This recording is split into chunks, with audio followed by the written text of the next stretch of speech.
በአብ ወወልድ ወመንፈስ ቅዱስ አሐዱ አምላክ አሜን። አቤቱ የሠራዊት ጌታ እግዚአብሔር አምላካችን ሆይ ለዚህ ሰዓት ያደረሰን አምላክ የመሪ ምስጋና ይግባ።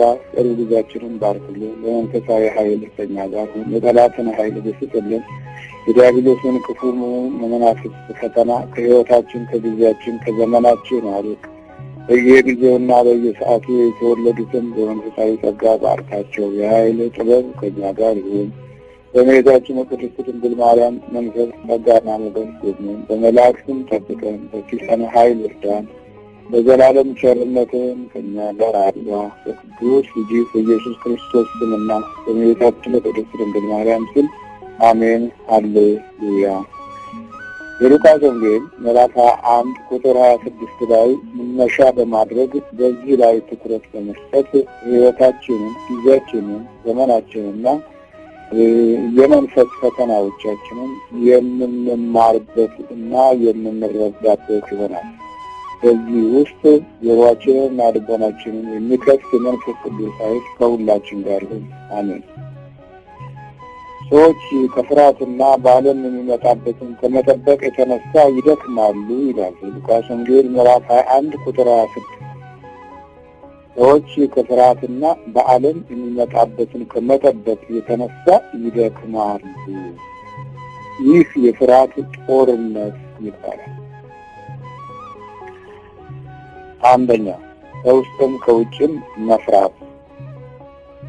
ከውስጥም ከውጭም መፍራት በዘመናችን የተለመደ እና ዓለም አቀፋዊ ይዘት ያለው ከሁሉም በላይ ደግሞ በሰው ልጅ ላይ ሕይወትና ኑሮ ውስጥ በባህሪና ጠባይ ውስጥ ገብቶ ሰላምን የሚከለክል መንፈሳዊ የሆኑ መጽናናቶችን ከሕይወት ውስጥ የሚያስወግድ የፍርሃት መንፈስ በዚህ ዘመን ትውልድ ላይ ትልቅ ጫና ሆኖ እናገኘዋለን። የፍርሃት መንፈስ ጫና ብዙ የሆነ ውድቀቶችን ለማስከተል የመጀመሪያው አስቸጋሪና ውስብስብ ከሆኑ ፈተናዎች ውስጥ አንዱ ነው። ከውስጥም ከውጭም መፍራት የተለመደ በየጊዜው የራሳችን ዕድል አድርገን የያዝነው ችግር ሆነም እናየዋለን። ከውስጥም ከውጭም እንፈራ። በቤት ውስጥም ከቤት ውጭም፣ በልብ ውስጥም ከልብ ውጭም፣ በሁሉም አቅጣጫ ፍርሃት ነቅሶብን የምንታይበት ዘመን ቢኖር አሁን በእኛ ጊዜና ዘመን ነው። የፍርሃት ኃይል መሰረታዊ ምንጩን ፈልገን ለማግኘት ባለሙያዎች፣ ሳይኮሎጂስቶች እና ፖለቲከኞች፣ የርዕዮተ ዓለም የቴዎሪ ተዋናዮችን ሁሉ ጭምር ፈልገን በማግኘት ፍርሃትን ለማስወገድ የምናደርጋቸው ጥረቶች ብዙ ስፍራ ላይ ግቡን አልመታም። ወደ ተፈለገውም ወደምንፈልገውም አቅጣጫ መድረስ የሚያስችል ኃይል አላገኘንበትም። ስለዚህ በቁጥር 1 ከውስጥም ከውጭም የፍርሃት ኃይል እጅግ በጣም በከፍተኛ ሁኔታ ነቅሶ የሚታይባት ዓለም ላይ እንኖራለን። ስለዚህ መጽሐፍ ቅዱስ ሲነግረን ሰዎች ከፍርሃትና በዓለም የሚመጣውን ከመጠበቅ የተነሳ ይደክማሉ በማለት ከብዙ ሺህ ዓመት በፊት የተነገረው እውነተኛ ቃል በእኛ ዘመን ውስጥ ተግባራዊ የሆነ ፍቺውን አረጋግጦ እናያለን። ስለዚህ የፍርሃት ኃይል የነገሰበት ጊዜና ዘመን ውስጥ ራሳችንን አስገብተናል ማለት ነው። በመሆኑም ከውስጥ በኩል ያሉ ፍርሃቶችን በመንፈሳዊ እይታ ለማየት እንሞክር። መንፈሳዊ ፍርሃት የሚባሉ አሉ። መንፈሳዊ ፍርሃት ማለት በመናፍስት በኩል የሚመጡ ፍርሃቶች ናቸው። እነዚህ መንፈሳዊ ፍርሃቶች ከውስጥ በኩል ሲነሱ፣ የውስጠኛ ሕይወት በኩል ሲታዩ በየትኛውም አጋጣሚ እና በየትኛውም ወቅትና ሰዓት ፍርሃትን እንድትጠብቀው የሚያደርግ ኃይል በውስጥ ይቀመጣል። ፍርሃትን መጠበቅ ግን ብሎ በፍርሃት ብቻ የመናወጥ ባህሪያቶች እንዲበዙ ማድረግ የውስጥ ህይወት ውስጥ ድንጋጤ ወይም ድንጉጥ መሆን እነዚህ ተከታታይ የሆኑ የመናፍስት ፈተናዎች መካከል ያለ ችግር ነው። ድንጋጤ ወይም ድንጉጥነት በስራ ቦታ በምትፈልገው እና በምትመርጠው ጉዳይ ላይ ድንጉጥ ይሆናል። ከውስጥ በኩል ድንጋጤ ይሰማል። አለቃህ ምንም ሳይናገር ተረብሸህ ቀድመህ ተረብሸህ ትጠብቀዋለህ። ደሞዝ ከመቀበል በፊት ትረበሻለህ፣ ከተቀበልከውም በኋላ ትረበሻለህ። ይሄ እንግዲህ መናፍስቱ ግራ ከማጋቢያ ዘዴዎቹና ከውስጥ በኩል ባለው ህይወት ላይ ያለውን ጥንካሬና አቋም ለማበላሸት የሚጠቀምበት አደጋ ነው። እንዲህ አይነት ሰዎች ውስጥ የሚኖር መንፈስ ውጣ ስትለው የተለያዩ አይነት ስልቶችን ይጠቀማል። ስለዚህ በዚህ ድንጋጤ ውስጥ የምትቋቋምበትን መንፈሳዊ ዓላማ ከውስጥ በኩል ይመጣል እና በድንጉጥነት በድንዛዜ ውስጥ እንዲያርፍ ያደርገዋል እና የመደንገጥ ጥያቄዎች ጸሎትንም መንፈሳዊ አመለካከትንም ትምህርትንም እና የጠላት ጎጂነትንም እንዳትረዳው በውስጥ በኩል የድንጋጤው ኃይል ነገሮችን አስበህበት እንዳትደርስ ያደርገዋል። የመንፈሳዊ ፍርሃት ጉዳትን ሐኪም ወይም ሳይንቲስት ወይም ሳይኮሎጂስቶች ሊደርሱበት የሚችሉት እውነት አይደለም። እንደውም እነሱ ይህንን የውስጥ ድንጉጥነትን በተለያየ መንገድ ተረጉሙትና ከባህሪ ጋር አዛምደው እንድትለምደው አድርገው ይነግሩሃል ወይም እንድትለምደው አድርገው ይነግሩሃል። በዛው ትለምደዋለህ። ግን ሁሉ ጊዜ የድንጉጥነት ጠባያት ያንተ ህይወት ራሱን የቻለ የመረበሻ ክፍል ሆኖ ያገለግልሃል ማለት ነው እና የድንጉጥነት ጠባያት በዚህ በመናፍስቱ ዓለም ውስጥ ያሉ ልዩ ባህሪያቶቹ ናቸው። ድንጉጥነትን ለመቋቋም ሲሉ እነዚህ በዚህ ደፍተራው ዓለም ውስጥ ያሉት ደግሞ የድፍረት መንፈስን ያስገባሉ። ወደ እነዚህ ጠጋ በምትልበት ጊዜ የድፍረት መንፈስ እንዲገባ የሚያደርጉት ደግሞ ሌላ የዚህ የአስደንጋጩን ፈሪውን ፍርሃት የሚለቀውን መንፈስ የሚያጎለብት ሳይሆን እሱን አቆሞ በድፍረት የሚናገር መንፈስ ሊያስገቡት ይችላሉ። በተለይም ደግሞ በዚህ በመናፍቁ ዓለም ያለው መንፈስ እሱ ድንጋጤን የሚያስወግድ እና በድፍረት የሚሞላ መንፈስ ነው። የአውሬው መንፈስ የተባለው መንፈስ ነው። ዘመናዊ ስልትን ያካተተ ነው። ዘመናዊ ጥበብን ያካተተ ነው እና ይህን ድንጉጡን በዚህ በመናፍቁ መንፈስ በኩል ማቆም ያስችሉና ይተባበራሉ። ኃይልና ጉልበት ያለው ደግሞ ይሄ የአውሬው መንፈስ መናፍቁ መንፈስ የቅድስና የጽድቅ የሰላም የመላእክት ክብርና ጸጋ አውሬ ማለት ነው። የዛን መንፈሳዊ ተስፋ የሚያቋርጥ አውሬ ነው። የሚሳደብ የሚዳፈር ነው። በደፍተራውን በኩል የሚገባው እንደዚሁ ድንጉጥ ለማስወገድ የማይደነግጥ አይነ ጥላ ሊያስገቡት ይችላሉ። የማይፈራ አይነ ጥላ ደፋር ሆነ አይነ ጥላ ሆኖም ግን ድፍረቱ አንተን ደፋር ያድርግ እንጂ ወደ ወንጀል የሚያመራ ነው። ወደ አለበገር ባይነት የሚያመራ ነው እና ፍርሃቱ የፍርሃቱ መንፈስ ሲቆም ከመጠን በላይ ደፋር፣ ከመጠን በላይ ኩሩ፣ ከመጠን በላይ አልበገርም ባይ እንድትሆን ያደርጋል። ያ ደግሞ ሌላኛው መንፈስ ነው። እንግዲህ ከድንጉጥነት የተነሳ አቅጣጫ እየለወጥክ ነገሮችን መስመር አግዛል ወይም መፍትሄ ያገኛለሁ ብለህ ስትሄድ የምታመጣቸው ችግሮች ናቸው። አሁን ሰዎች ሃይማኖታቸውን ለውጠው ወደ መናፍቃን ሲሄዱ ይፈሩ ይሸማቀቁ የነበሩ ሁሉ በጣም ዘፋኞች ሆነው ተሳዳቢዎች ወይ ተናጋሪዎች ሲሆኑ ታገኛቸዋላችሁ። ይሄ ድንጉጥ መንፈስ ወይም መንፈሳዊ ፍርሃት ከምን መነሻው ምንድነው ብለን ስንጠይቅ መነሻው በሶስት መንገድ ነው። አንደኛው ከዚህ ከዛር መንፈስ ስንወለድ ነው። ሁለተኛው ከዓይነ ጥላ መንፈስ ስንወለድ ነው። ሶስተኛው ሰዎች በተንኮል እና በንፋት በአስማት እና በድግምት በሚበላ ነገር ወይም በአየር ላይ ሲልኩብን እና ሕይወታችን ኑሯችን እንዲቃወስ መልእክቱን ይዞ ወደ ሰውነቱ ሲገባ ነው። በዚህ ምክንያት ሁሉ ጊዜ በእንደዚህ አይነት ሁኔታዎች ውስጥ የድንጉጥነት ባህሪ ያንተ ባህሪ እንደሚሆን አድርጎ በሕይወት ውስጥ ያኖረዋል። እንደዚህ አይነት ድንጉጥ ሰዎች ብዙ ጊዜ ሁሉንም ነገር በመደንገጥ ነው የሚቀበሉት። ሁሉንም ነገር በመፍራት ነው የሚቀበሉት። ስለዚህ ሰዎች በፍርሃት የተያዙና የተጠመዱ ከሚሆኑበት ባህሪያቶች ውስጥ አንደኛውና መሰረታዊ ችግር ድንጉጥነት ነው። የመደንገጥ ገጽታዎች የተለመዱ የሕይወቱ አካል አድርጎ እንዲቀበል ያደርገዋል።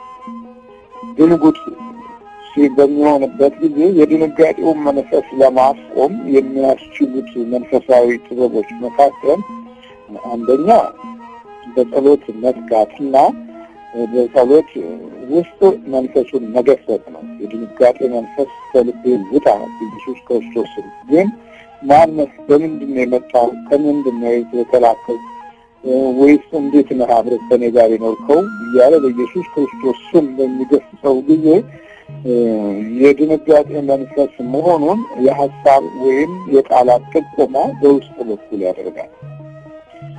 ይህንን በደንብ ከተገነዘበ በኋላና ከተረዳ በኋላ በቀላሉ የድንጋጤ መንፈስ በእምነት ማስቆም ይቻላል ማለት ነው። እግዚአብሔርን በመተማመን ክንዱንና ኃይሉን በማለት በሉል መጠጊያ የሚኖር ሁሉም በሚችል አምላክ ጥላው ያድራል የሚለው የመዝሙር 90 መንፈሳዊ ኃይል የጉልበትና የብርታት የመመኪያና የተስፋ መግለጫ በማድረግ ለልቡ የሕይወት አመኔታን መግለጽ የሚያስችል መንፈሳዊ ወኔን በዚህ በቀላል መንገድ ሊይዝ ይችላል። በኢየሱስ ክርስቶስ ኃይል ጥበብ የማዳን ጸጋና ሞገስም እንደዚሁ በዚህ መንፈሳዊ ኃይል ውስጥ በደንብ ሊቆጣጠረው ይችላል። ስለዚህ የድንጋጤ መንፈስ የዘመናችን ሁለንተናዊ የሆነ መቅሰፍት ነው። ሉቃስ ያለው ታዲያ እውነት ነው። ሰዎች ከፍርሃትና በዓለም የሚመጣበትን ከመጠበቅ የተነሳ ይደክማሉ። ይሄ እንግዲህ ኢሳይያስ አይደለም የተናገረን ሰማይና ምድርን የፈጠረ የእግዚአብሔር አምላክ ቃል ኢየሱስ ክርስቶስ። ሰዎች ከፍርሃትና በዓለም የሚመጣበትን ከመጠበቅ የተነሳ ይደክማሉ። ቅዱስ ሉቃስ አስቀድሞ ሊያየን ነው ማለት ነው። በዓለም የሚመጡት ነገሮች ማየት በራሱ አእምሮንና ሕሊናን ይደክማል። እርግጠኛ ነኝ ብዙዎቻችሁ በቴሌቪዥን መስኮት ወደ መካከለኛው ምስራቅ ጥንታዊ አገሮች እና በመጽሐፍ ቅዱስ ትልቅ ቦታ የነበራቸው እንደነ ሶሪያ፣ እስራኤል፣ ሊባኖስ እነዚህ ሀገሮች በምታዩበት ጊዜ ብዙ ፍርሃት ሕይወታችን ይናወጣል። ይሄ ከውጭ ያለው እይታ። ከውስጥ በኩል ያለው እይታችን ደግሞ የውስጠኛው እይታችን በድንጋጤ እንዲሁ የተሞላ ነው። ከውስጥም ከውጭም በፍርሃት መሞላት የሚለው ርዕሳችን ማረጋገጫ አሁን ብዙም አያስፈልገውም ማለት ነው። ይህ የድንጉጥነት ባህሪ በዚህ ሁኔታ ውስጥ በየትውልዱ ህልውና ውስጥ አለ ማለት ነው። በየዘመኑ ግን ባሉት ትውልዶች ላይ ጫናው ይጨምራል። አሁን ለምሳሌ በስልሳዎቹ የነበሩት ጎልማሶች የሚደነግጡት ድንጋጤ ሌላ ነው። በዚህ በ2000 ዘመን ያለነው ሰዎች የሚደነግጠው ድንጋጤ ሌላ ነው። በየዓመቱ የድንጉጥነታችን ባህሪና ጠባይ ይለዋወጣል። ከዚህ የተነሳ ያው የሚመጣበትን በዓለም የሚመጣውን ነገር ከማያጠበቅ የተነሳ ይደክማሉ የሚለው ቃል በሕይወታችን ዘመንና ጊዜ ሁሉ ማረጋገጫ የሚያስፈልገው የሆነ እያየነው ነው ማለት ነው። እና መንፈሳዊ ድንጉጥነት በመናፍስት የተከበበን ስንሆን በድንጋጤያችን ኃይል ይጨምራል ማለት ነው። በዚህ ውስጥ ደግሞ ሁሉ ጊዜ መረበሽ ነው፣ ተረባሽ መሆን፣ የተረበሽን መኖር። በሰላም መተኛት ትቸገራለህ፣ በሰላም ማሰብ ትቸገራለህ፣ ውብሽ ትላለህ፣ ውስጥ በኩል ይረበሻል። ጸሎት ስትጸልይ ትረበሻለህ፣ ስታመሰግን ትረበሻለህ፣ ስትሰግድ ትረበሻለህ፣ ልብህ ይመታል፣ አንዳንድ ስፍራዎችህ ይናወጣሉ። እነዚህ ሁሉ በመናፍስት መከበባችንን ወይም በመናፍስት እጅ ውስጥ መያዛችንን ያረጋግጣል። ነገሩ እንጸልይም ባንጸልይም መረባሻችን የማይቀር ፈተና ነው። ግን ከጸለይክ በኋላ ግን ጫራህንና ሸክምህን በእግዚአብሔር ላይ ስለምታሳርፍ መጠነኛ የሆነ የረፍት ኃይል ታገኛለህ። እንዲህ የሚረበሹ ሰዎች ብዙ አይነት ጥርጣሬ ስለሚኖራቸው ከመልካም ይልቅ ክፉ ይቀራቸዋል። መናፍስቱ አስደንግጦና ረብሾ የሚመራው ወደ አልሆነ አቅጣጫ ነው። ግፍን፣ ተንኮልን፣ አመፃን፣ ክፋትን፣ ጥፋትን እንድትፈጽም ነው። የድንጋጤነትና የተረባሽነት ባህሪያቶች በስፋት ሕይወት ውስጥ የሚጀምሩት ወደ ሌላ የሚሸጋገር ተንኮል ላይ ሄደህ ሕይወትህ እንዲያርፍና ያንን የግፍ ስራዎች እንደ መጽናኛ አድርገህ እንድታየውም ጭምር ነው። ስለዚህ ብዙ ሰዎች የዚህን አይነት ተንኮል ውስጥ የመግባት ባህሪያት አላቸው። ሳኦል ለዚህ ጥሩ ምሳሌ ነው። ድንጉጥ እና ተረባሽ በፍርሃት የተዋጠ ስለነበረ ዳዊትን የሚያጽናናውን ራሱን ለመግደል ያልተመለሰ ኃይለኛ የግፍ ሰው ሆኖ ነበር የተገኘ እና እንዲህ አይነት ድንጉጥ እና ተረባሽ የሆነ ሕይወት ያው በራሱ ሀሳብ ለመመራት እንዲችል የመናፍስት ቅስቀሳ የውስጠኛውን ሕይወት ይይዘዋል። ከዚህ አንጻር ለየትኛውም የግፍ ስራ እየተመቻቸ ይሆናል ማለት ነው እና ብዙዎች አሁን ባለነው እዚህኛው ትውልድ ላይ ያለው ጫና ይሄ ነው። የውስጥ ፍርሃታቸውን በሌላው ሕይወት ላይ ማጋባት እና ሌላውን መጉዳት ራሱን የቻለ የዚህ የከመፉ መናፍስት ስሜቶች አንዱ አካል ነው። በመንፈሳዊ ፍርሃት በክፉ መንፈስ አሰራር ውስጥ ተጠልፎ የወደቀ ትውልድ የበጎነትን ኃይል ይፈራዋል። ራሱ መልካምነትን ይፈራል፣ ጥሩነትን ይፈራል፣ አምላኪነትን ይፈራል፣ ጸሎተኛነትን ይፈራል። ስለዚህ የመናፍስቱን አሰራር ብቻ ስለሚከተል በዛ በኩል መርካት ይጀምራል። አንዳንዴ በግፍ ይረካል፣ በተንኮል ይረካል፣ በሌሎች ውድቀት ይረካል፣ በሌሎች መበላሸት ይረካል እና የውስጥ ድንጋጤው የውስጥ ፍርሃቱና የውስጥ መረበሹ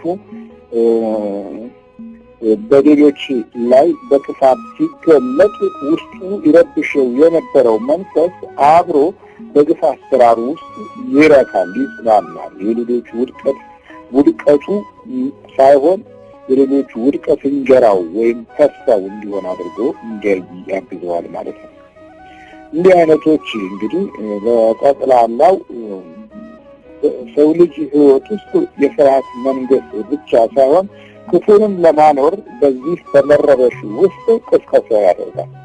ውስጡ የሚደነግጥና የተረበሸ ትውልድ ተጽናንተውና ተረጋግተው የሚኖሩትን ሰዎች በሚያይበት ጊዜ በራሱ በክፉ መንፈሱ ዓይን ስለሚያይ እኔ እፈራለሁ፣ እኔ እረበሻለሁ፣ እኔ ደነግጣለሁ፣ እኔ ሰላም የለኝም፣ እነዚህ ሰላም አላቸው ብሎ ይቀናል። ከቅናት የተነሳ የሚወስዳቸው እርምጃዎችን ደግሞ በመናፍስቱ መልከፍ አሊያም በመተትና በአስማት የሌሎችን ሕይወት ማደናገርና ግራ ማጋባት፣ የራሱን ግራ ማጋባት በከፊል ማዛወር፣ እንደዚህ አይነት የስሉስ ስራ ክፉውን ነገር በሌሎች ላይ መጫን ማለት ነው። ስሉስ ማዛወር፣ አስማትን በምትሃት ተጠቅሞ የሌሎችን ሕይወት ማወዛገብ፣ የራስ ተወዛግቦ የሌሎችን ማወዛገብ፣ ራሱ ሲያክ ኖሮ ሌሎች እንዲያኩ ማድረግ፣ ራሱ ሲቆስል ኖሮ ሌሎች እንዲቆስሉ ማድረግ፣ ቆስሉን ማጋባት እንደ ጉንፋን ማለት ነው።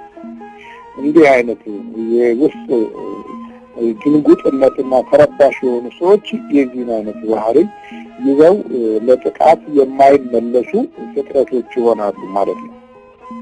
በዚህም የግፍ አሰራራቸው ትውልዳቸው እየባሰ እነሱ ከዘሩት መከራ አንጻር እየባሰ ይሄድና አላአግባብ የሚጠፋ በቤተሰቡ የክፉ አሰራር ድርጊት ትውልዱ መናኛና እንክርዳድ አስንዳቦ እና ጋበሶ ገለባ የሚሆንበትን ሕይወት እንዲህ ያደርገዋል ማለት ነው።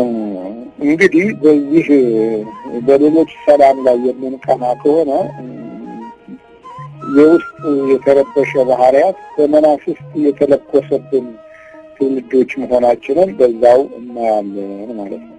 እንዲህ አይነቱን መንፈስ ውጣ ብትሉት ቶሎ በፍጥነት እጅ ለመስጠት በጣም ይቸግራል። ለምን? የተለማመዳቸው ነገሮች አሉ እና ነው። የድንጋጤና የውስጥ የልብ ምትን እየጨመረው ኖሮ ከዚህ ከውስጠኛው ክፍል ውስጥ ውጣ ሲባል እንዲሁ በቀላሉ ለመውጣት ያስቸግራል። ከዛም በላይ ደግሞ ብዙ ሰራዊቶችን ይዞ ስለሚገባ 100 ከሆኑ 4ቱ ሊወጡ ይችላሉ። ከዛ ሌላው ደግሞ 96ቱ አርፍተው ሊቀመጡ ይችላሉ። በሌላ ጊዜ ደግሞ 6ቱ ሊወጡ ይችላሉ። 90ው አርፍተው ሊቀመጡ ይችላሉ። ስለዚህ ይሄንን ሌሎች ደፍተራዊ አስተሳሰብ አደጋ ያለባቸው ሰዎች በሚያዩበት ጊዜ አይወጣም ሊሉ ይችላሉ። ምንድነው የማያልቀው? ምንድነው የማይወጣው ይላሉ። እነዚህ ሰዎች የመናፍስት ጉዳት ጥበብና ምስጢራዊነት እጅግ በጣም የላቀ እና እኛ ከምንኖረው እና ከዘመናችን ፍልስፍናና ጥበብ በላይ የሰው ልጅን ሕይወት ተቋቁሞ ለመኖርና ባህሪ አስለውጦ ለመቀመጥ ያለው የመንፈሱ ልምድ ከፍተኛ መሆኑን መረጃ የሌላቸው እንዲሁ ድፍንፍን ባለ በዳፍንትነት መንፈስ ተይዘው በማይገባቸው አቅጣጫ ውስጥ እንዲቆሙ ስላደረጋቸው ምንም አይነት ስለ መንፈሳዊ ሕይወት መረጃ የሌላቸው ላዕላይ ብቻ ናቸው። ላዕላይ ከላይ ብቻ ለእይታ ብቻ የሚኖሩ አይነት ናቸው። ስለዚህ አይገባቸውም፣ እንትኑ የላቸውም። ላዕላዮች ስለሆኑ ውስጣዊ እይታዎቻቸው ተሰውሮባቸዋል። ይሄ መሰወሩ በራሱ በተለያየ አይነት ግፍ በኖሩ ሰዎች ቤተሰቦች ጀርባ መወለድንም ጭምር ስለሚያካትት ዛሬ በቤተ ክርስቲያን ውስጥ መገኘታችን አይደለም ትልቁ አደጋ። ከጀርባ ያለውን ነገር ዘንግተነው ነው ወደ ቤተ ክርስቲያን የገባ ነው። አንጻራዊ በሆነ ባህሪ ውስጥ ደግሞ ለሕልውናችን በቂ የሆነ መንፈሳዊ ግንዛቤም ለመያዝ ትዕቢት አለብንና ብዙም አንረዳውም። ስለዚህ ለክፋት ብቻ የተመቻቸ አካሄድ ለመሄድ ለመናፍስቱ በተለያየ አይነት የአስተሳሰብ ጎራ ስለምንጠመድ ጠላትን በአግባቡ መረጃውን ለመያዝ አቅሙ ያጥረናል። ስለዚህ በዘመናችን ያሉት የመናፍስት ዘዴዎች ከህይወት ውስጥ ካለው ትልቅ ሰዎች ውስጥ ፍርሃት የነገሰበት ህይወት ኑሮ ጊዜና ማስተዋል፣ ልብ፣ ፕሮግራም፣ እቅድ ሁሉ በድንጋጤ የተሞላ እንዲሆን ለማድረግ ሁልጊዜ ከፊት ለፊት ይህንን ለማስቀመጥ እድሉ እንዳላቸው ነው።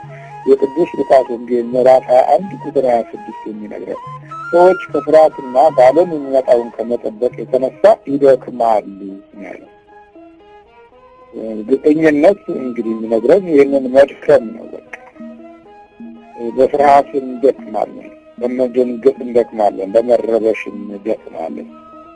ሌላው ከዚህ የክፉ መንፈስ የፍርሃት አንጻር ደግሞ ስናይ ዝግ የሚባል መንፈስ አለ። ዝግ ነው። ዝግ ማለት በቃ ምንም ከውስጥ በኩል ፍንጭ የማይሰጥ፣ ሀሳቡን የማይገልጥ፣ ባህሪውን የማያሳውቅ፣ ውስጥ ድካሙን ሆነ ችግሩን ጭንቀቱን ምን እንደሆነ የማይገልጽ አድርጎ ዝግ አድርጎ መያዝ ነው።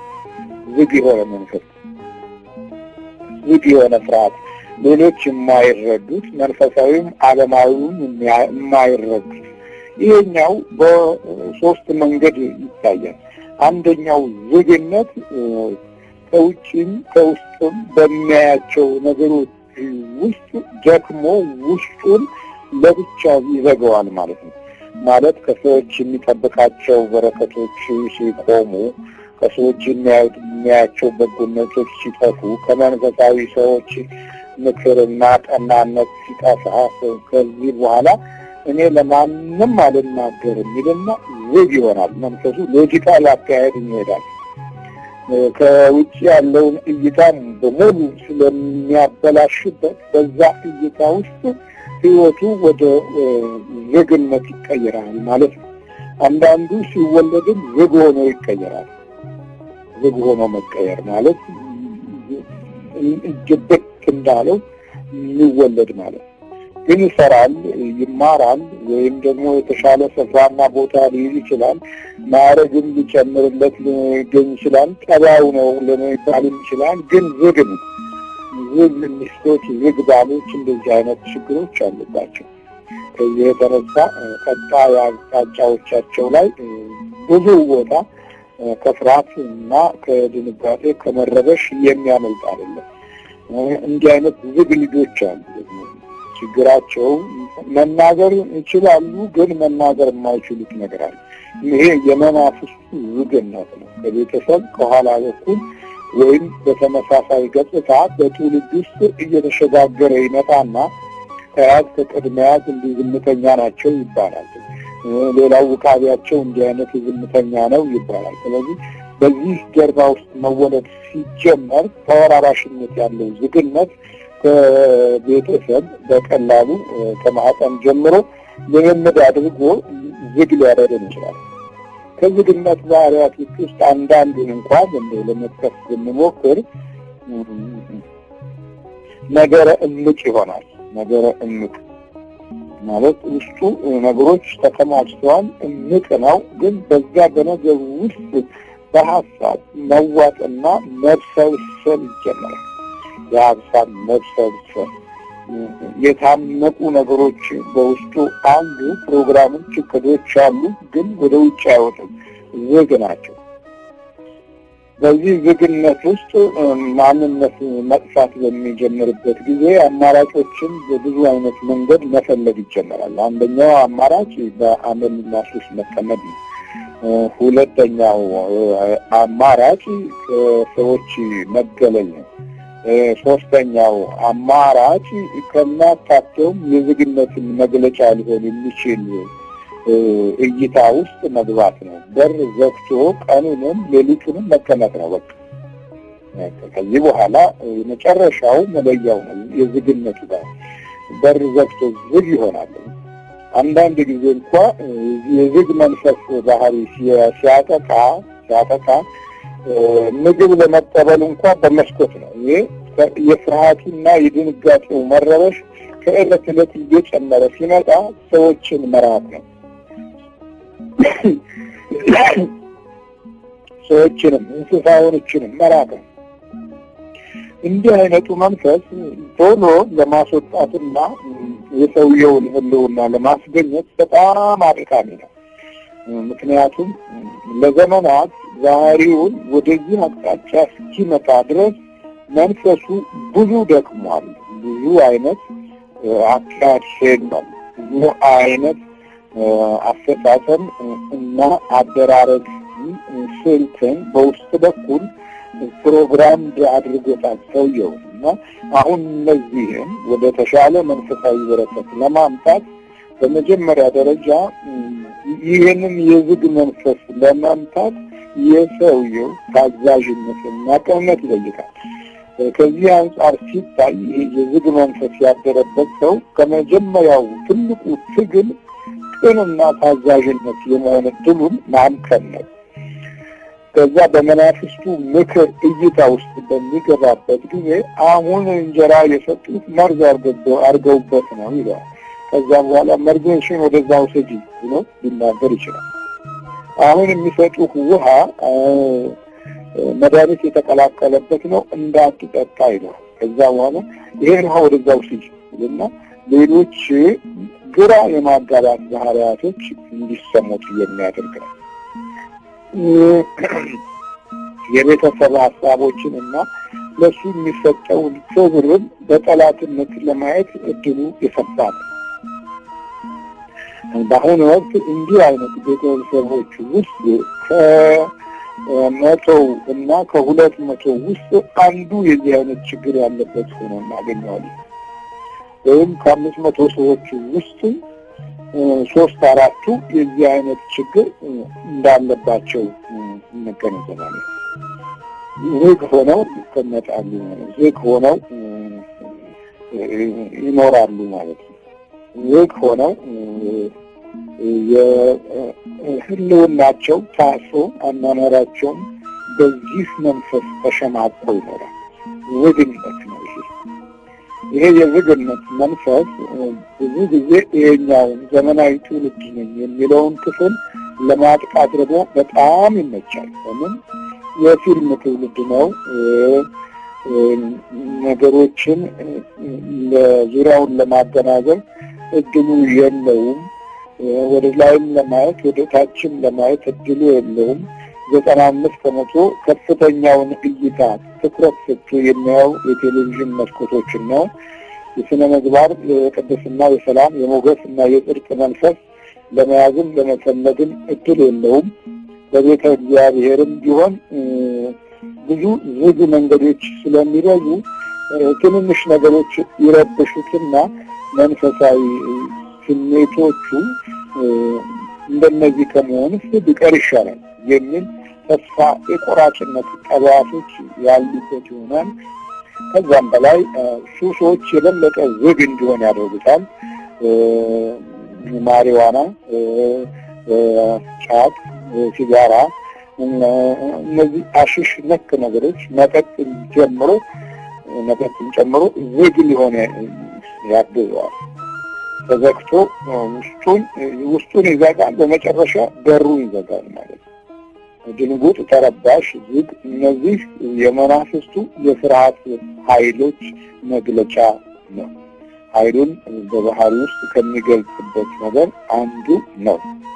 ስለዚህ በዚህ ዝግነት ውስጥ የመናፍስቱ መልእክትን ማስተናገድ ይጀምራል።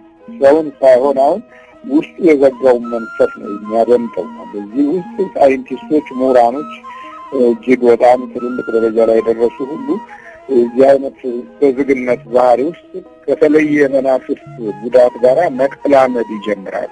የዚህ ጊዜ የስነ አእምሮ ጉዳተኛ ይመስለንና በዚህ በማደንዘዣ መድኃኒት ብዙዎቹ ደንዝዘው ሰውነታቸው ወፍሮና ውስጣቸው ካክሞ መካከም ይባላል። መካከም ማለት በውስጥ በኩል ያለ የህይወት ጉልበት ማጣት እና የአካል ጥንካሬ መወዛገብ ነው መካከም። ስለዚህ ይካክማሉ። በዝግነት ውስጥ ያለ መካከም ሁለንተናዊ የሆነ ድክመትን የሚጨምር ነው። ለዚህ ነው ሰዎች ከፍርሃትና በዓለም የሚመጣበትን ከመጠበቅ የተነሳ ይደክማሉ የሚለው ቃል እውነተኛ የሆነ የወንጌል ማረጋገጫ ነው። በዚህ ዘመን ውስጥ ያለው ትውልድ መንጸባረቅ ማለት ነው። ስለዚህ ዕውቀቱ፣ ጥበቡ፣ ስነ ልቦና እድገቱ፣ የሳይኮሎጂ አስተሳሰብ ብቃቱ ይህንን ዝግነትን ሊከለክለው አይችልም። አይችልም። ምክንያቱም በመንፈሳዊ ኃይል ነው የሚቋቋመው እንጂ በዚህ በቲዎሪው ዓለም ባሉ ትንታኔዎች ማስተካከል አይቻልም። ዝግ ነው። በአምልኮች ውስጥ ነው ዝግነትን መቋቋም የምንችለው እና እንዲህ አይነት ባህሪያቶችን ለመቋቋም የሚያስችለን አንዱ ዘወትር የአምልኮት ፍቅርና ኃይል በክርስቶስ አምላካችን ያለ መንፈሳዊ አመለካከትና መንፈስ ወጥቷል ግንዛቤ የዝግነትን መንፈስ ቃል እንድንረዳውና ቶሎ ሳያድግ በእንጭቱ መቅጨት የምንችልበትን ጉልበት እናገኛለን። በዚህ ጊዜ ነው እንግዲህ መቁጠሪያ በየግል ሕይወታችን ላይ ይህን እድገት እንዳያመጣ መከላከል የምንችለው። ሌሎችን በዚህ የዝግነት መንፈስ ወደ 45 ተነሶ ሻፈቃ ሴቶች ሆነ ወደ 65 የማጥፋት ችሎታ አለ። በዚህ አይነት እንደዚህ አይነት ዝግ የሆኑ ሰዎች ደግሞ የሚረኩት በሰዎች ጉስቁልና ነው። በሰዎች ጉስቁልና፣ በሰዎች ውድቀት ነው። ለምን የራሳቸውን ዝግ በሆነ ባህሪ ውስጥ ያሉ ነገር ስለሚረብሻቸው ተስማምተውና ተረጋግተው የተቀመጡ ሰዎች ላይ ይቀራሉ እና ብዙ ጊዜ እናንተ እኮ በጣም ምንም የሚገርም ነው፣ ሰላማችሁ እኮ በጣም ቀላል አይደለም፣ ትደሰታላችሁ፣ ታድላችሁ ማለት ይጀምራሉ። ከጥቂት ጊዜ በኋላ ደግሞ ይህን አቃቸውን ይህንን መንፈሳዊ በረከታችሁን ለማወቅ በተለያየ አይነት መንገድ በመናፍስት ጥበብም በምቀኝነት ባህሪም በዛ ባደረባቸው መንፈስ በኩልም መዋጋታቸውን አይቀር ነው። ስለዚህ እንዲህ አይነት ዝግ መንፈሶችን ከውስጥም ከውጭም የምትቃወሙበት ኃይል የምታገኙት ሰውየው መዘግላችሁ አይደለም፣ እናንተም ላይ ትኩረት መስጠት የሚችል መሆኑንና በክፉ መንፈስ በኩል ሊረብሻችሁ የሚችልበት መንገድ እንደሚጠይስም ማወቅ ስለሚኖርባችሁ አስቀድማችሁ መገሰጽና ይህንን ክፉ ኃይል እንዲወድቅ በኢየሱስ ክርስቶስም በቅዱሳን መላእክትም ማወቅ ይጠበቅባቸዋል። ብዙ ዝጎች በዚህ አይነት እንኳን ውስጥ ብዙዎች አሉ። በተለይም በመናፍቅ ዓለም ውስጥም ደግሞ ይህነት መንፈስ እጅግ በጣም ጨምሮና አድጎት አይደለም። ብዙ ዝግ መናፍቃኖች አሉ። መንፈሱ ወደ መንፈሳዊ ድድብና ያወስዳቸዋል እና ልጉም አድርጎ ይዛቸዋል። መለጎም ይባላል። ማለት ምንም ነገር እንትን እንዳይወጣ ውስጠኛው እንዲማስቅ ያደርግና ልጉም ያደርገዋል። ይሄ ነው የዝግነት መንፈስ ነው። አብዛኛው የመናፍቃን መንፈስ መጨረሻ ላይ የዚህ አይነት ደስ የሚባል ይፈል ከዛም ሲል ወይም ደግሞ የማረጋጋትና አእምሮ የሚመልሱ መድኃኒቶች ብዙ ጊዜ የማይሰሩበት አጋጣሚ በጣም ብዙ ነው። ሀገራችን ካሉት ትልቅ የዝግ ስነ ልቦና ውስጥ የገቡ ሰዎች ስናይ አማኑኤል በየአንዳንድ ቤተሰብ ውስጥ መንፈስ ትልቁ ዝግና ትንሹ ዝግ፣ ቀላል ዝግና ከባዱ ዝግ በመባል ይታወቃል። ዝግ የሆነ መንፈስ ማለት ነው። ዝግት አድርጎ መያዝ ሀሳብን፣ እቅድን፣ ፕሮግራምን፣ ተስፋን፣ ራዕይን ከዛ ያው በር ዘግቶ ማስተኛትና ማስለቀስ፣ ግራ ማጋባት፣ በሀሳብ መዋጥ፣ ነገር ማመቅ፣ ነገር መብላት፣ ማብሰልሰል፣ በመጨረሻ የድካም መንፈስ ይሆናል ማለት ነው። የድካም መንፈስ በሚሆንበት ጊዜ በእሱም መነቃነቅ የማንችልበት አይነት ድካም ይሆናል። እዚህ ላይ ነው እንግዲህ በጣም እየሰፋ የሚመጣ ችግሮች የሚታዩ። ይህ የዝጉን መንፈስ የመልኮቹ ዓለም በከፍተኛ ሁኔታ ይጠቀሙበታል። ማለት እዚህ በስነ እውቀት የተሻለ ደረጃ ላይ የደረሳል ወይም የደረሰ ነው የሚባለውን ሰው አእምሮውን በሚወስዱበት ጊዜ አእምሮውን በሚቀርቡበት ጊዜ ግራ ይጋባና የራሱ የሆነ ቲዮሪ፣ የራሱ የሆነ ዓለም፣ የራሱ የሆነ ይዝነት ሰዎች ተጠልሎ ወይም ጫካ ውስጥ ወይም ሙሉ ወይም ባሻ ውስጥ ወይም ደግሞ ቤት ውስጥ በርቶ የሚቀመጥ ይሆናል። አንዳንዱ ማጫጫፍ ይወዳል፣ አንዳንዱ በልቶ መተኛት ይወዳል፣ አንዳንዱ ለብቻው ማውራት ይወዳል፣ ለብቻው ረጅም ሰዓት ያወራል። አንዳንዱ እይታዎቹ ስለሚለውጡበት እይታዎቹን በማድነቅ ዝም ብሎ ማውራት ይጀምራል። ለምን? መንፈሱ በአይኑ ውስጥ ለብቻው በሚሆንበት ጊዜ የራሱ ዓለም ያሳየዋል እና የራሱን ዓለም በሚያሳይበት ጊዜ ብዙ የተዘበራረቁ እይታዎችና ብዙ ነጸብራቆችን እያየ ሰማዩን እያንጋጠረ አሊያም ፊት ለፊት ሰዎች ከሚያዩት ነገር ውጭ ነገር እያሳየ በዚህ አይነት መንገድ ዘግቶ ያስቀምጣቸዋል። ከሰዎች ጋር ያላቸውን ቀረቤታ አስቀድሞ መንፈሱ ስለሚጠቁም እንዲህ ይላል። አሁን የሚመጣ ሰው አለ፣ እሱን እንዳልፈትሰት እንዳታናግረውም ይላል። እዛ ቤተሰብ በዚያ አይነት ሰው አይነት ችግር እያየና እየተጨነቀ እባክህ ዘመዶች ይህንን አባት ይህንን እናት ምን እያሉ ቢነግሩትም ምንም አይናገርም፣ ዘግቶ ቁጭ ነው። በር ቢከፈትም እንኳን ምንም ቋንቋ እንዳይሰጥ አድርጎ አስቀድሞ ቀርጾት ስላለ በዚህ አይነት ምላሽ የማይሰጥ ምሁርና አዋቂ የተባለ ወይም ቱጃርና ባለጠጋ የተባለ ግን ውስጡን በመንፈስ የተነጠቀ በዚህ አይነት ተዘግቶ የሚኖሩ ሰዎች አሉ። ሴቶችም በዚህ አይነት መንፈስ እንደዚህ የተጠመዱና ተዘግተው የሚኖሩ ሴቶች አሉ። እነዚህ አሁን ነገር እንቅ አድርጎ በሀሳብ መዋጥ፣ ነገር መብላት፣ ማብሰልሰል፣ እነዚህ ሁሉ መሰረታዊ የሆነ የመሄጃ የመናፍስቱ የአካሄድ ዘዴና ጥበብ ያያል ችሎታ በዚህ አይነት ፍርሃትን የማንገር ውጤቱ ወደዚህ አይነት አቅጣጫ እንዲለወጥ ማድረግ ነው ማለት ነው። እንግዲህ ይሄኛ የዝግ መንፈስ ከዚህ ነገር ጋር ተያይዞ ከመጣ ነገረ እምቅ የሚባለው ደግሞ ትኩረት እንስጥ።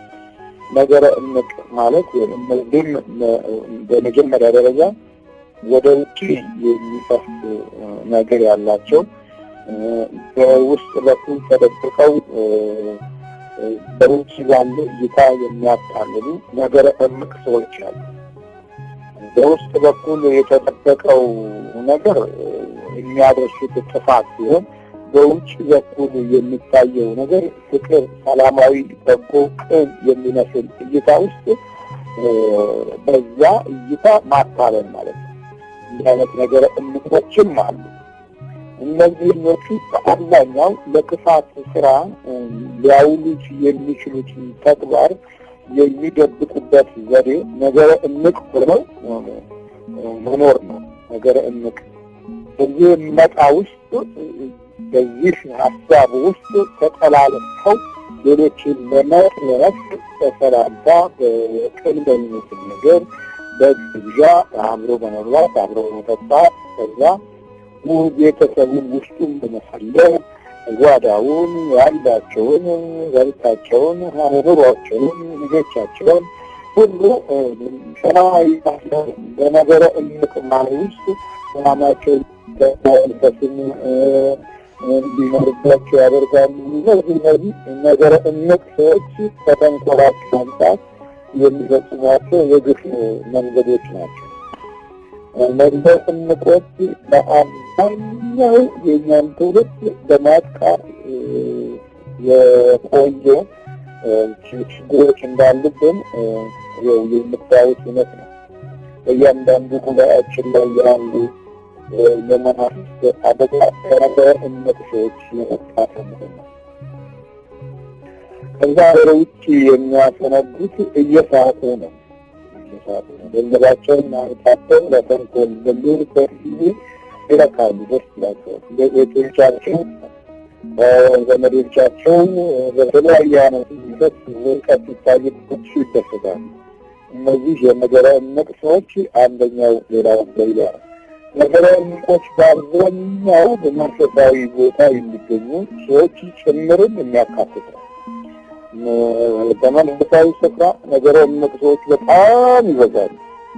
በጣም ይበዛሉ። ችግሮቻችሁን፣ ሀሳቦቻችሁን ስታወያያቸው ወደዚህ ወደ መንፈሳዊ ዓለም የመምራት ባህሪያቸው እና ልምዳቸው የዳበረው ከዚህ ከነገረ እምቅ ያስተሳሰብ ስሜቶቻቸው ውስጥ ካለ ልምድ የተነሳ በሀሳብ ለመግባት ባህሪያቶቻቸው እንዴት አድርጌ ላጥፋው፣ እንዴት አድርጌ ልንቀረው፣ እንዴት አድርጌ ላድክመው፣ እንዴት አድርጌ አእምሮውን ልንታሸው ነው እና በዚህ ሀሳብ የሚላጡ ብዙ ሰዎችም አሉ። ስለዚህ የዚህ አይነት አካሄድ ያደርጋሉ። እነዚህ ነገረ እምቅ ሰዎች ከተንኮላቸው መምጣት የሚፈጽሟቸው የግፍ መንገዶች ናቸው። ነገረ እምቆች በአብዛኛው የእኛን ትውልድ በማጥቃት የቆየ ችግሮች እንዳሉብን የምታዩት እውነት ነው። በእያንዳንዱ ጉባኤያችን ላይ ያሉ የመናፍስት አደጋ ከነገረ እምቅ ሰዎች የመጣት ነው። ከዛ ወደ ውጭ የሚያሰነዱት እየሳቱ ነው። ገንዘባቸውን ማርካቸው ለተንኮል በሚሉበት ጊዜ ይረካሉ፣ ደስ ይላቸዋል። ቤቶቻቸው ዘመዶቻቸው በተለያየ አይነት ደስ ወርቀት ሲታይበት ይደሰታሉ። እነዚህ የነገረ እምቅ ሰዎች አንደኛው ሌላው ሌላ ነገረ እምቆች በአብዛኛው በመንፈሳዊ ቦታ የሚገኙ ሰዎች ጭምርን የሚያካትት ነው። በመንፈሳዊ ስፍራ ነገረ እምቅ ሰዎች በጣም ይበዛሉ። በጣም ይበዛሉ። ችግሮቻችሁን፣ ሀሳቦቻችሁን ስታወያያቸው ወደዚህ ወደ መንፈሳዊ ዓለም የመምራት ባህሪያቸው እና ልምዳቸው የዳበረው ከዚህ ከነገረ እምቅ ያስተሳሰብ ስሜቶቻቸው ውስጥ ካለ ልምድ የተነሳ በሀሳብ ለመግባት ባህሪያቶቻቸው እንዴት አድርጌ ላጥፋው፣ እንዴት አድርጌ ልንቀረው፣ እንዴት አድርጌ ላድክመው፣ እንዴት አድርጌ አእምሮውን ልንታሸው ነው እና በዚህ ሀሳብ የሚላጡ ብዙ ሰዎችም አሉ። ስለዚህ የዚህ አይነት አካሄድ በዚህ በደናቸው ውስጥ ሰዎች ከሚያስፈራቸው የፈጠራ ዓለም ውስጥ አንደኛውና ልዩ ባህሪ ነው። ሌላው ማሰልሰል ነው። ማሰልሰል ከዚህ ከመናፍስቱ ዓለም ዘዴ ውስጥ ከጥፋቱ አንደኛው መንገድ ነው። እያሰለሰሉ ነገርን እያመላለሱ መኖር ማለት ነው። ተመክቶ ሊሆን ይችላል የገባል። ከነዚህ ከአብሰልሳዮች አብሰልሳይ እንድንሆን ያደርግናል። ከአብሰልሳዩ ደስተራ መንፈስንም አብሰልሳይ እንዲሆን ያደርገዋል። ከዛ አንጻር ግራ የሚያጋባ አካሄድ ሰዎች እንዲለምዱት ኑሯቸው እንዲሆን የሚያደርገው የመንፈስ ዘዴ በዚህ አይነት ሁለንተናዊ ጥቃት ውስጥ እንድንገባ ያደርጋል። እንዲህ አይነቶችን መንፈስ በቀላሉ ማድከም ወይም መያዝ በጣም ያስቸግራል። ለምን? ከባህሪያት ጋር ቶሎ ነው የሚዛመዱት። ከሃይማኖታችን ጋር ቶሎ ነው ልምድ ኑሯቸው የሚኖሩት እና ውስጣችንን ቀይሰው ስለሚኖሩ የዚህ ቅያሽ ኃይል በመንፈሳዊ በኩል ገብቶ ይህንን ማጥቃት እጅግ የሚያዳግት አይነት ጦርነት ይሆናል ማለት ነው። ስለዚህ የሉቃስ ወንጌል ምዕራፍ 1 ቁጥር 26 ሰዎች ከፍርሃትና በዓለም የሚመጣበትን ከመጠበቅ የተነሳ ይደክማሉ። እውነተኛ የሆነ ቃል ነው ከኛ ኑሮና ጊዜ ላይ ማለት ነው። ዓለማዊ ፍርሃት ውስጥ ደግሞ እንደዚሁ ነፍሰውና ገመው ይታያሉ። ዓለማዊ ፍርሃት የዓለማዊ ፍርሃት ትልቁ ችግር ሁሉ ጊዜ የምንጠብቀው እና የሚሆነው ሌላ በሚሆንበት ጊዜ ያልጠበቁት ነገር ሲከሰት በዚህ ወቅት ደግሞ የዚህ አይነት ወጥመዶች እየጨመሩ ይመጣሉ። ዓለማችን ብዙ ጊዜ የምንጠብቀው እና የምናቅደው ከፊታችን እያለ የሚከሰተውና የሚሆነው ነገር ሌላ ነው። በዓለማችን ውስጥ እንደምናየው ከእምነት ውጭ የሆኑ ነገስታት በሚመሩበት ጊዜ የሚከሰተውን ነገር ማስተዋል ይቻላል። በኮሚኒዝም እና በሶሻሊዝም፣ በካፒታሊዝም እና በኢምፔሪያሊዝም እያሉ የኖርናቸውባቸው እና ያንን ሊመሩ ያኖሩ የሚፈልጉ ሰዎች እና የስነ እውቀት የሳይኮሎጂ እና የርዕዮተ ዓለም ባለሙያዎች የሚጠብቁት ሌላ የሚሆነው ሌላ እየሆነ እነሱም ግራ የመጋባት ጽዋ እንደያዙት ይሞታሉ፣ ያልፋሉ።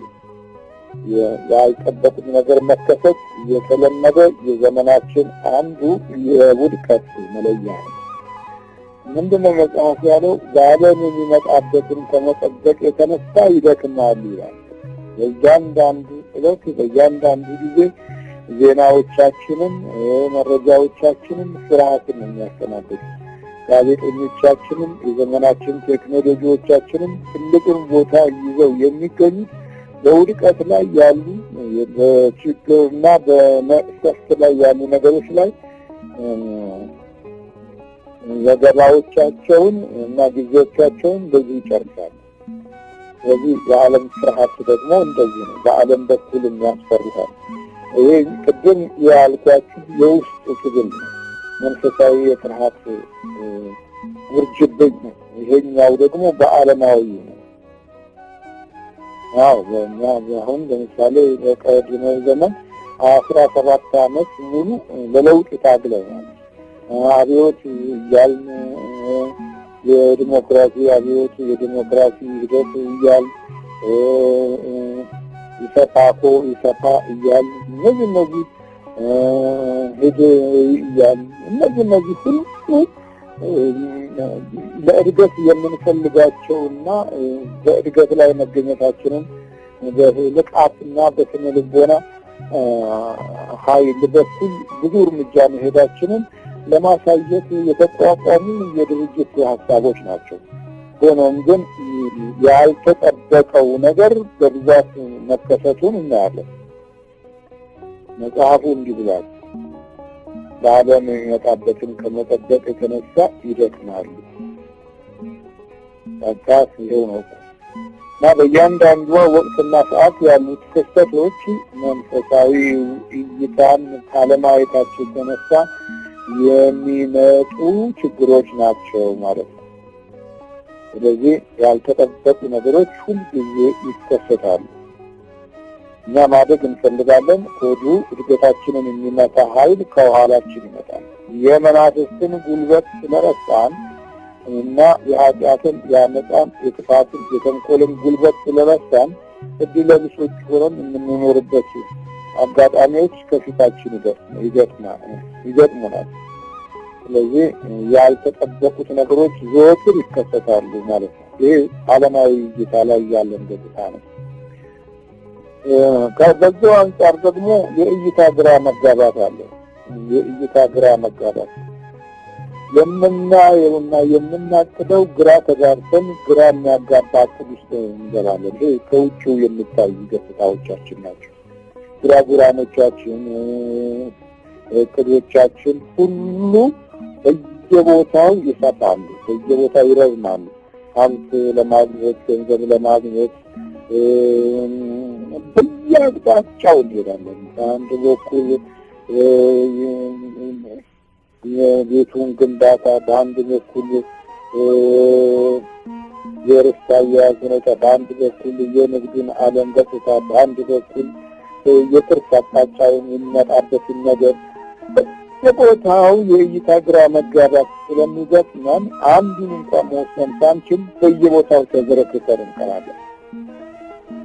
በየቦታው የተቀመጠ ሀብት፣ በየቦታው የተቀመጠ ገንዘብ፣ በየቦታው የተቀመጠ ዕቃ፣ በየቦታው የተጀመረ ጭማሪ፣ በየቦታው የተዝረከረከ ኑሮ፣ በየቦታው በየአቅጣጫው ሁሉም ፕሮግራማችን ውስጥ የእይታ ግራ መጋባት ባለው አኳኋን የተጀመሩ ናቸው።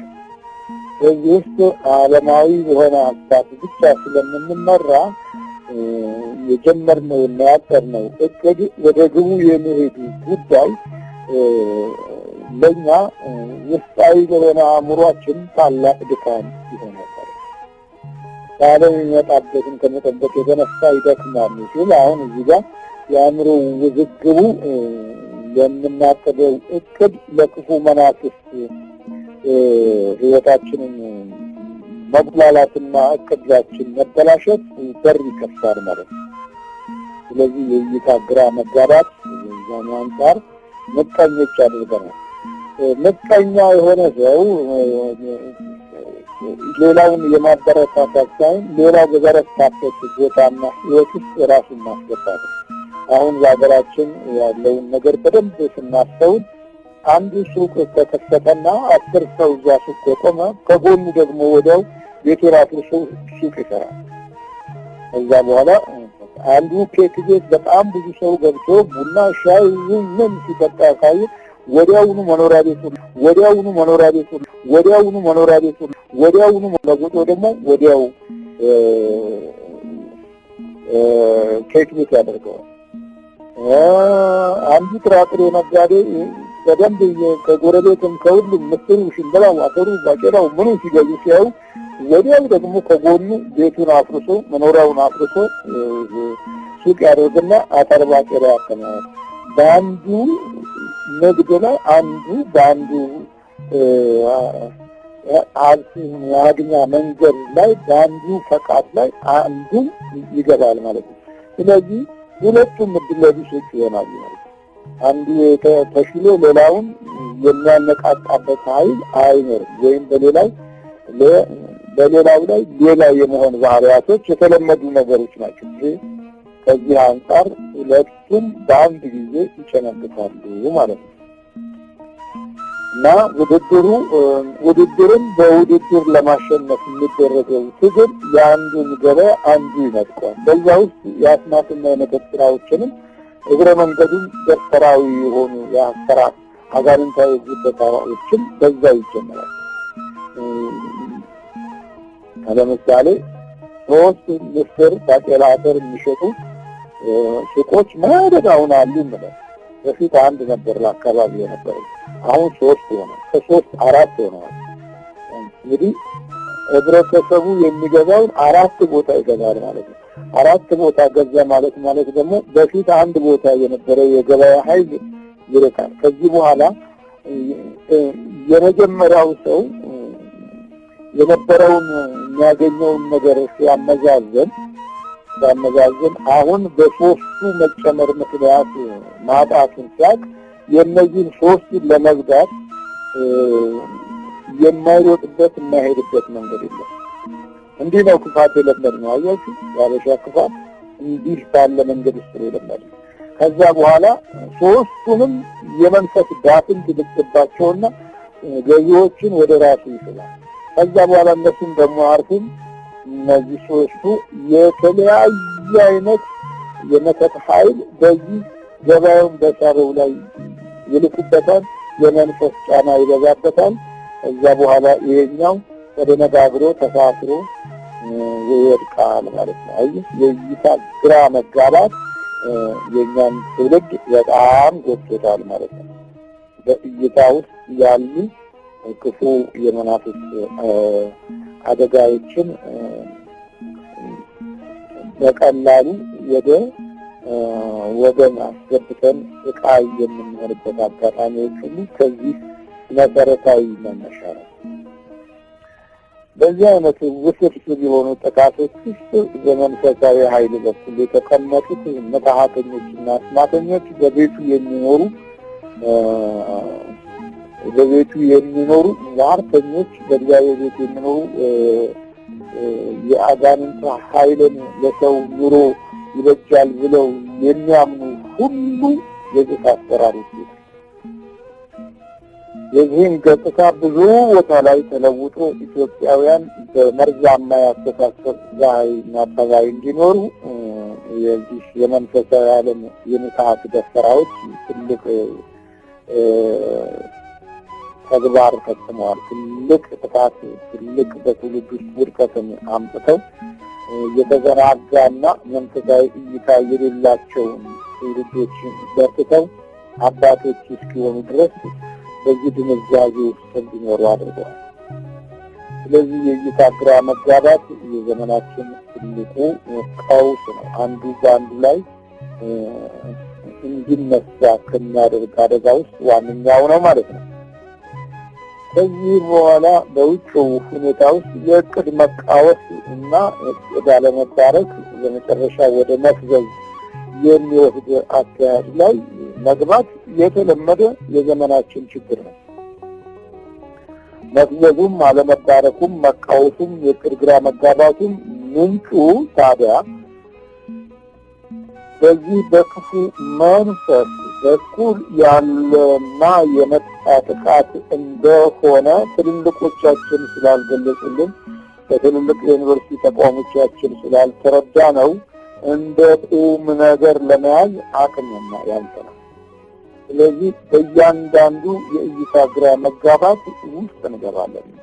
ሌላው የእይታ ግራ መጋባት በፊልሙ በቲያትሩ እና በዚህ በሚዲያው በኩል ያሉት ነገሮች በአብዛኛው ከክፉ ነገር ጋር ለመያያዝ ቅርብ ሆነው መታየታቸው ከዚህ አንጻር ውስጣችን ይደክማል ወይም ይካክማል ማለት ነው። መካከም ከመድከም የበለጠ የሰውነት አዙሪት ነው መካከም። ስለዚህ በዚህ አይነት መካከም ውስጥ ከገባን ነገሮችን ለማስተዋል እድሉን ስለምናጣ መናፍስ ሕይወታችንን አጨንግፎት የመኖር እድሉ ሰፊ ይሆናል ማለት ነው። ከዛም በላይ ደግሞ የእውቀት ማጣትና መደንዘዝ እነዚህም አብረው ተጨማሪ የሚመጡ ችግሮች ናቸው። የዚህ የእውቀት ማጣት ማለት በዓለም የተማርነው ነገር በራሱ ግራ እናጋባል። ያውን በደንብ አስቡት። ያውን ያሉት ትምህርቶች ያላቸው እውነታና ወደ ፍጻሜ ለመምጣት ያላቸው የተከፈተ በር በምንም መንገድ አይታይም፣ ዝግ ነው። ያውን ምንድነው በአብዛኛው የትምህርታችን ነገር ብለን ስንመለከት ከጊዜያዊ እይታዎች ያለፉ ነገሮች አይደሉም። ወደ ቁሳቁስ የሚያመሩ እንጂ ወደ ኤሌክትሪክ ወደ ኮምፒውተር የሚያመሩ እንጂ በውስጠኛው ነገር ላይ ሊያድር የሚችልን ኃይል ማንጸባረቅ አይችልም። ለምን? እይታን ግራ ማጋባት የዘመናችን በትምህርቱ ተቋም ውስጥ ካለው አሰራር ዋነኛው ነው። የቱን ይዘህ የቱን እንደምትጨርስ ከየቱ ተነስተህ ወዴት እንደምታበቃ ለመገንዘብ እስከሚያስቸግር ድረስ ነገሮች ተቃውሰዋል። የትምህርት ታሪክ ውለማችን ጨምሮ ለትውልድ የማነጽና የስነ ሞራል ህይወት ግንባታ ላይ ሁሉ ያለን የአመለካከት ገጽታ ከመንፈስ ቅዱስ ጋር የተያያዘ አይደለም። ፍጹም ባዕድ ሆኗል። ሰውና እውቀቱ ተለያይተዋል። እውቀትና ሰው ተራርቀዋል። ስለዚህ ወደ ባዶነት የሚወስደው አካሄድ ላይ ለመቆም በር የተከፈተበት ትውልድ መሆኑን እንገነዘባለን። ለዚህም ደግሞ የህይወት መባረክ ማጣት ነው። ህይወትን ከመባረክ አንጻር ያልጀመርናት ስንሆን ሁሉም ነገር የእይታ መዘበራረቅ የሚታይብን እንሆናለን ማለት ነው።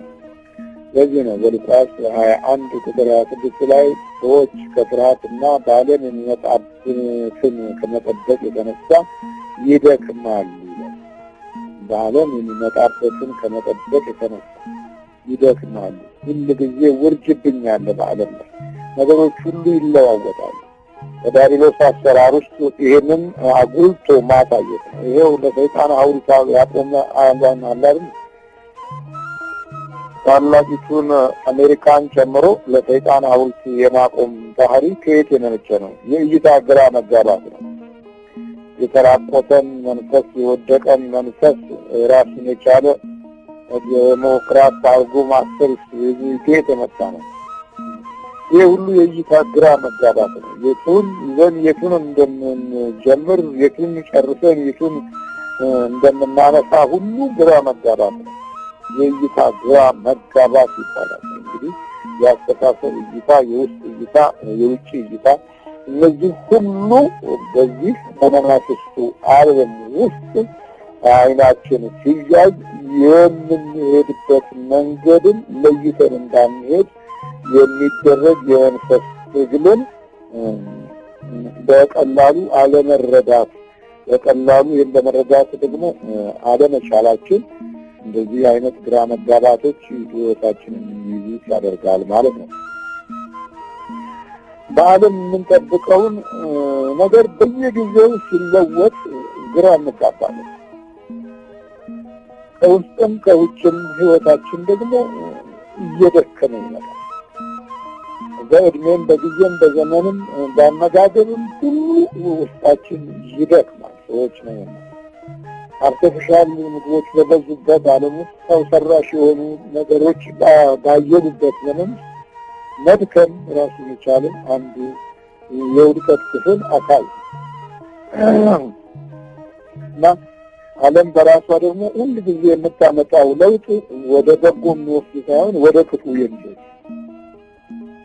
ለዚህ ነው ሰዎች ከፍርሃትና ለዓለም የሚመጣበትን ከመጠበቅ የተነሳ ይደክማሉ የሚለው ኃይለ ቃል እዚህ አይነት ፍርሃት ውስጥ በውድቀት እንደምንኖር ማሳያ ነው። መንፈሳዊ ዝግጅትን ከውስጥም ማጥፋት የዚህ የዘመናችን መንፈስ ሌላው ልዩ የጉዳቱ ኃይል ነው።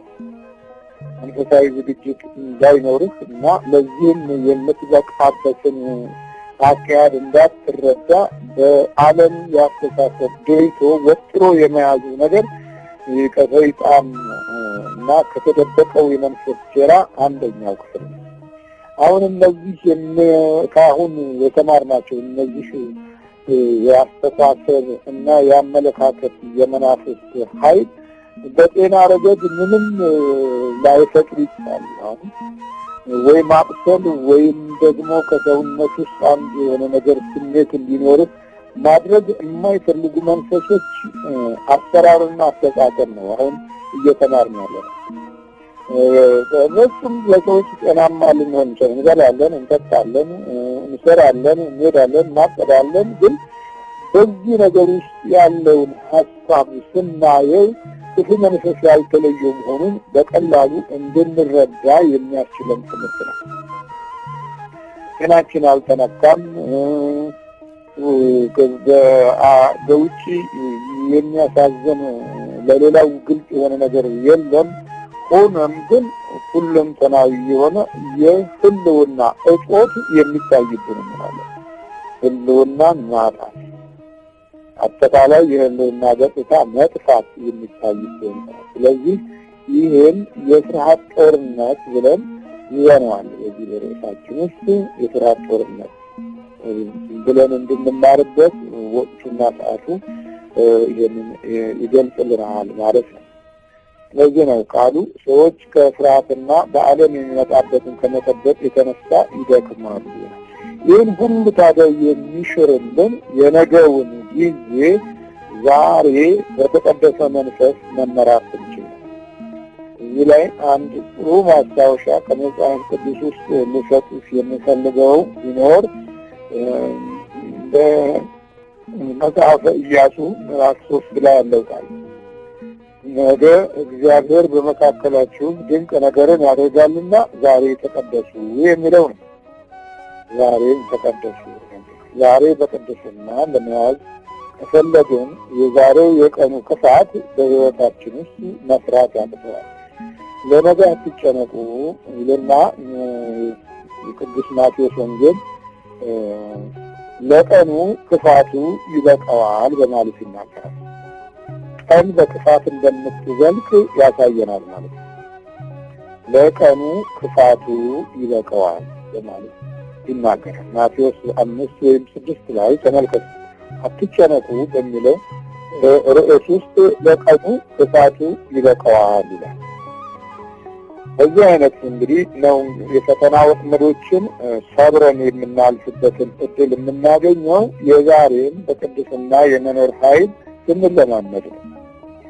እና በቀላል መንገድ የጠላቶቻችንን ምስጢር የምንረዳው ይህንን መንፈሳዊ ኃይል ስንገነዘብና ስናውቅ ነው። የቅድስና መንፈስን ከበረከቱና ከጸጋው ጋር ለመቀበል ያለን መንፈሳዊ ስሜትን ሲዳበርና ሲያድግ ነው። በየመንገዱ የሚቀጭጭ ከሆነ በእይታዎቻችን ውስጥ ግራ መጋባት ያልጠበቅነው በሚከሰትበት ጊዜ በመንፈሳዊ ስፍራ ላይ ያሉ ውድቀቶች ሲጨመር ስናይ መድከም፣ መዛል፣ መቀዝቀዝ የለብንም። እንዳውም የበለጠ መንፈሳዊ ጥንካሬ የምናሳይበት ሁኔታ ነው። እንዲህ አይነት መንፈሶች ባሉበት ሕይወት ውስጥ ቶሎ እነዚህን ለመቆጣጠር በጣም ያስቸግራል እና እነዚህ የፍርሃት መንፈሶች ይህን በመሰለ ዓለማችንን እየጎዱት እና እያናወጡት ይገኛሉ። እንዲህ አይነት መንፈስ ያደረባቸው ሰዎች በቀላሉ ለመታዘዝም አቅምና ጉልበት ያጣሉ። ለምን? የጽድቅንና የእምነትንና የመንፈሳዊ ኃይል ግብአቶችን በባህሪያቸው ውስጥ ስለማይዙና ስለማይፈልጉት እንዲህ አይነት ሁኔታ ውስጥ ኖረው መጨረሻው ሁለንተናዊ ዝግነት ሲመጣባቸው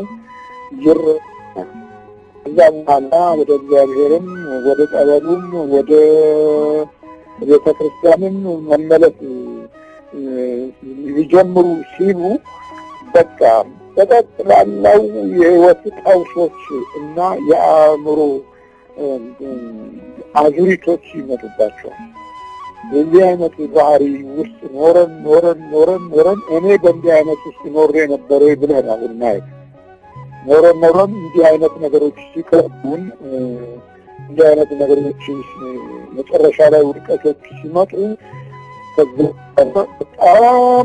በጣም የፍርሃትና የጭንቀት ሰዎች እንሆንና በጣም ነገሮች ግራ ያጋቡናል እና አሁን የዚህ አይነት ሰዎች ነው በጣም የበዙት። እንዲህ አይነት ሰዎች ናቸው አሁን መናፍስቱን ለመያዝ በጣም የሚያስቸግር። እንዲህ አይነት ሰዎች ነው አሁን በጣም በህይወት ውስጥ ያሉ የጠላትነት ጠባዮች ዘልቀው በርትተው ሁለንተናዊ ውድቀት በትውልዶቻቸው ላይ ሁሉ መንፈሶቹ ክፋታቸውን ዘርግተውባቸው አሁን ልመለስ ሲሉ በቃ ሁሉም ነገር ይጨልምባቸዋል። ሁሉም ነገር ግራ ያጋባቸዋል። ሁሉም ነገር ፍርሃት ይሆንባቸዋል እና መንፈሳቸውን በመለየትና ለማስወገድ በዚህ አይነት ልምድ ውስጥ የኖረውን ሰው እንግዲህ እንዴት አድርገን